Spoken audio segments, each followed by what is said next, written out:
Hello, कशात I hope छानच आहात. पुन्हा एकदा नवीन रेसिपीमध्ये मी कोमल तुमचं खूप सारे मनापासून स्वागत करते. तर इथे बघा जे आहे तर ते अंडा करी आपण करणार आहोत. तर त्यासाठी बॉईल केलेले जे आहेत तर ते एग्स घेतलेले आहेत. तर ते तुमच्या क्वांटिटीनुसार घ्यायचे आहेत.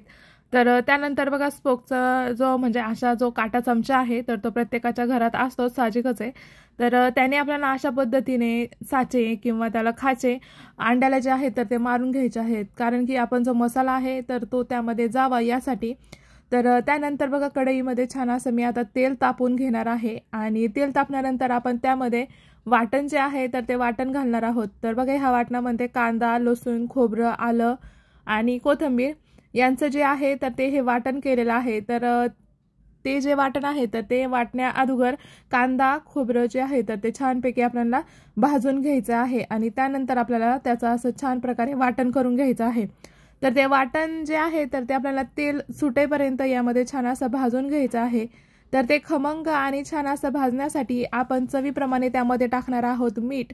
तर बघा मीठ जर टाकलं तर त्याला पाणी सुटतं आणि पाणी सुटल्यामुळे जे आहे तर ते पटकन भाजलं जातं किंवा शिजलं जातं असं म्हणायला देखील काय हरकत नाही. तर त्यासाठी चवीप्रमाणे तर भाजीची किती क्वांटिटी करणार आहे तुम्ही त्यानुसार जे आहे तर ते मी यामध्ये टाकलेलं आहे मीठ. आणि मीठ टाकल्यानंतर पुन्हा आपल्याला जे आहे तर ते छान असं परतून घ्यायचं आहे, म्हणजेच की भाजून. आणि त्यानंतर आपण त्यामध्ये टाकणार आहोत मसाले. तर सगळ्यात अगोदर मी जे आहे तर त्यामध्ये टाकलेले आहे हळद. आणि यामध्ये तुम्हाला कोणते मसाले ॲड करायचे ते तुमच्या चवीप्रमाणे किंवा आवडीप्रमाणे करू शकता. सगळ्यात अगोदर तर मी यामध्ये टाकलेला आहे तो चिकन किंवा मटन मसाला, दोन्हीपैकी तुम्ही कोणताही मसाला ॲड करू शकता. आणि त्यानंतर ग्रेव्हीला छान असा फोडणी किंवा तवंग येण्यासाठी मी टाकलेले आहे मिरची पावडर. आणि त्यानंतर आपल्याला टाकायचा आहे घरगुती मसाला. तर या ठिकाणी तुम्ही घरगुती मसाला जर करत नसाल किंवा खात नसाल तर कांदा लसूण मसाला जो आहे तर तो सुद्धा तुम्ही वापरू शकता, काय हरकत नाही. तर सगळे मसाले टाकल्यानंतर पुन्हा आपल्याला ते छान असं मिक्स करून जे आहे तर ते घ्यायचं आहे आणि पुन्हा आपल्याला ते थोडा वेळ परतून घ्यायचं आहे की जेणेकरून त्या सगळ्या मसाल्याचा जो स्वाद आहे तर तो सगळ्या आपला जो ग्रेव्ही केली होती तर तिला यावा किंवा त्यामध्ये उतरावा यासाठी. आणि तुम्ही जेवढा मसाला जो आहे तो भाजून घेशाल तर तेवढा कालवणाला तरी किंवा कट जो आहे भाजीचा तर तो खूप छान प्रकारे येतो. तर अशा पद्धतीने तुम्ही एकदा नक्की करून बघा.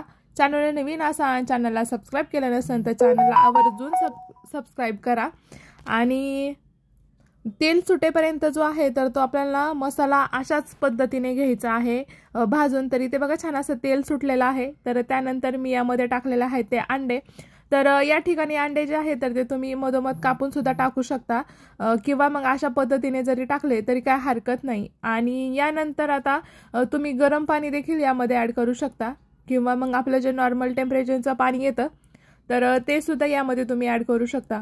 तर 2 ते 3 मिनिट जे आहे तर ते आपण असंच ठेवणार आहोत अंडे जे आहे तर ते मसाल्यामध्ये, कारण की त्याचा जो वास आहे तर तो अंड्यांमध्ये जाईल किंवा त्याला लागेल यासाठी.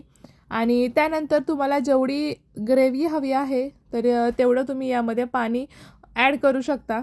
तर इथे बघा मी जे आहे तर यामध्ये बऱ्यापैकी पाणी ॲड केलेलं आहे. तर तुम्हाला आजची रेसिपी कशी वाटते ते कमेंट्स करून सांगायला अजिबात विसरू नका. आणि अशा पद्धतीची जी ग्रेव्हीची भाजी आहे तर ती एकदा तुम्ही आवर्जून नक्की करा. तर छान अशी त्याला आपण आता घेणार आहोत उकळी काढून.